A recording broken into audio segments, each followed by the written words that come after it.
6 000 cas confirmés et une contagion désormais mondiale.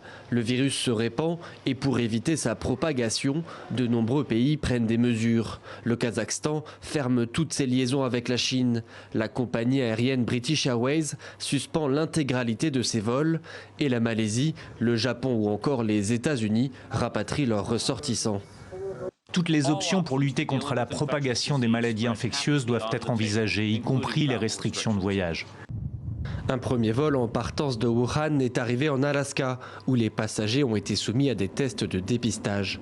Tous les passagers ont été contrôlés 2 fois avant de quitter la Chine. Ils ont été surveillés pendant tout le vol et à Anchorage, les passagers ont été contrôlés à nouveau. Ils pourront tous continuer leur route jusqu'en Californie.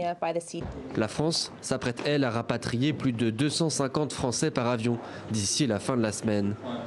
Nous avons vraiment mis en place un dispositif exceptionnel, je crois inédit, de surveillance médicale renforcée. Ce sont des personnes à qui finalement on va demander de ne pas quitter le lieu d'hébergement qui sera un lieu isolé du reste de la population pendant 14 jours. En Chine, le gouvernement travaille en coopération avec la Russie sur le développement d'un vaccin. Près de 56 millions de personnes dans le pays sont désormais concernées par les mesures d'isolement.